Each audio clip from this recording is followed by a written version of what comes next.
What's up guys, Barry Gaming here, back with some more AFK Journey, and today I want to tell you guys some of my first impressions with Lily May, whether I think she's a viable hero to actually summon for. Remember, this is like a 4-week hero, so there's absolutely no rush to build her. However, she already shines in some areas of the game, while others we still have a big question mark, which is why this is definitely a first impressions and not a final say. In the next day or two, we'll go through, we'll test a bunch of the Dream Realm bosses, we'll do more things like that, because right now we can't quite do that, and we don't have comparisons on our test server just yet, where we basically already almost have her to Mythic Plus 7 days into the account, which is pretty insane.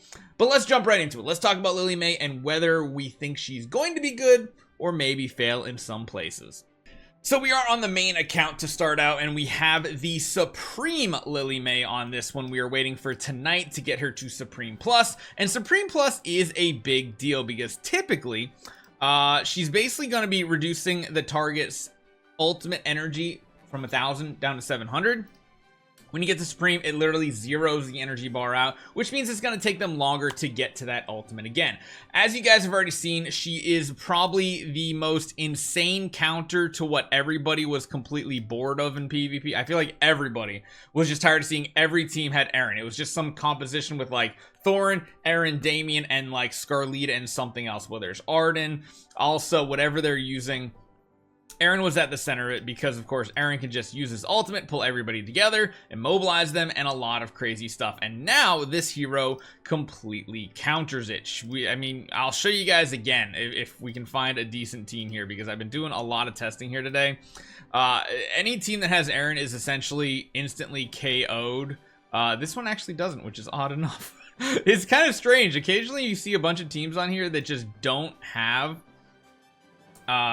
they just don't have Aaron compositions anymore, which means they're not everywhere. And like in this situation, we're going to go up against someone that has some Paragon heroes, and I'm going to go with my Celestial Hypogean. Granted, it probably not even the best composition to go up against this right here, but I'm gonna show you guys what it's gonna look like essentially right here, interrupting that initial ultimate from the Aaron, which is amazing. And then from there on, our allies aren't grouped up, which means they're spread out, which means Arden's not hitting as many targets, which means Thorin's not hitting as many targets, which means even Damien isn't hitting as many targets, and it just becomes such a slaughter with this hero in the battle. And not only that, her damage is quite good as well. You can see right here, she's keeping up with a plus 25 Talene in PvP, who's Supreme Plus and completely kitted out, and yet she's still doing almost just as good. So first impressions as far as PvP goes, I'm ranking her like an S plus just from the first day or two on this account and then on the other ones as well.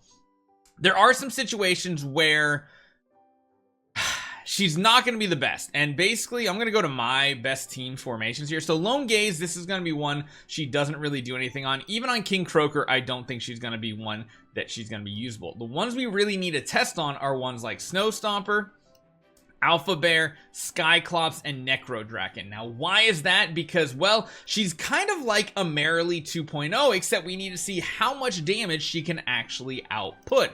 The whole point of Merrily being strong is because she has her abilities turned into true damage, which is pretty strong. And one thing Merrily does the same as Lily May is Lily May also does true damage. However, her true damage doesn't come at Mythic Plus. It's just already part of her kit at a single copy, which is a huge advantage in the earlier game compared to Merrily. So it says once her XP bar is full, she grows stronger, permanently increasing her attack by 10% and enhancing her next four attacks from Rainstorm Ballet, which is this one here, where she becomes invincible and dashes around the battlefield.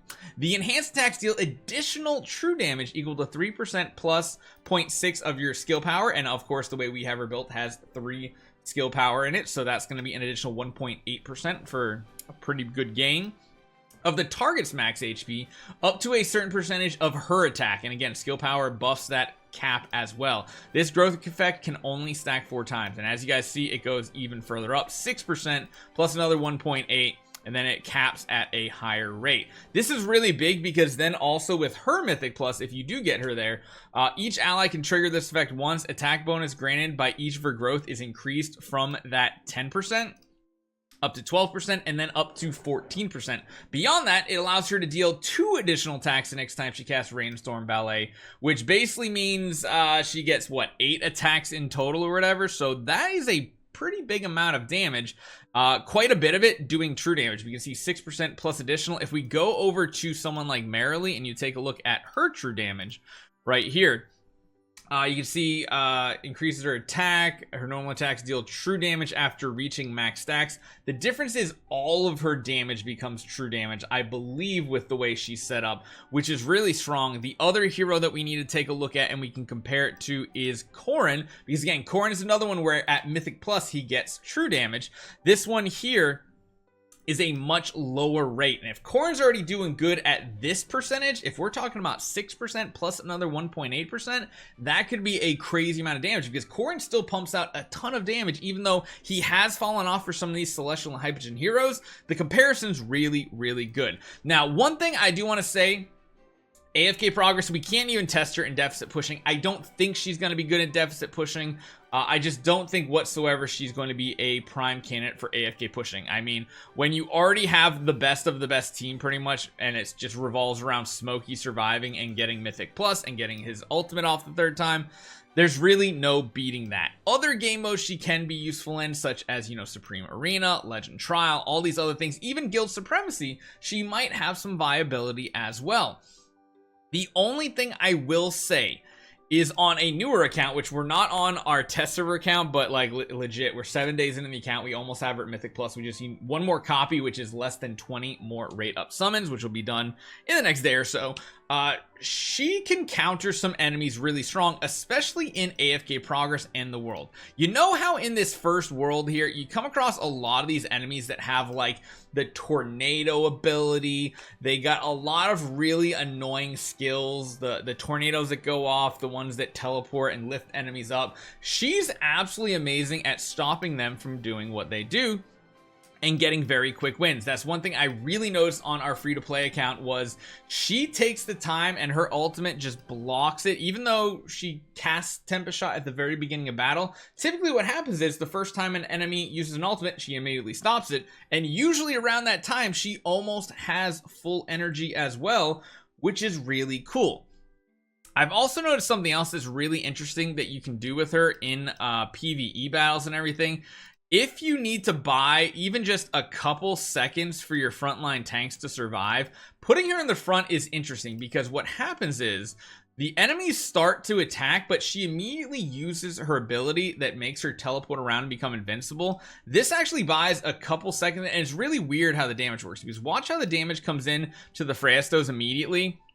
You can see they start getting hit very fast here. However, if you put her in the front row, which is good and bad, you'll notice there's like, it does something a little off with the AI or something. It makes them like not immediately use their attack. It makes them like pause for a quick second, and in some battles that can make a difference. Now overall, I would say she's not an AFK battle pusher. It's definitely more like the Taylene, the Smokey is the go-to, but overall her kit seems pretty good. We just really need to see how good she is in Dream Realm. PvP S+, best of the best. Use her in every team so long as the Aaron is there. Even if Aaron's not there, she's really good at neglecting like that enemy thorn of getting that first ultimate that sometimes wipes out your team, like an Alsa and stuff. I'm going to show you guys a really fun PvP team that is very affordable, like no Celestial Hypogeans. It's going to be mainly like Shakir, Alsa, Soren, our own Aaron, and Lily May, and that's a really interesting 5-hero team because it does a lot of good stuff, and it prevents one of the things that normally kills that team, and that is the Thorin ultimate right on an Alsa that jumps right in front of his face. Guess what? She now stops it, and this has potential for being really good. So let me know what you guys think. First impressions with Lily May are in. I love to hear your guys' feedback down below in the comments. Let me know how you want me to test her throughout the next week, and we'll be back with some more Dream Realm and PvP testing in the days to come. Hopefully you guys enjoy this one. I'll see you guys next time.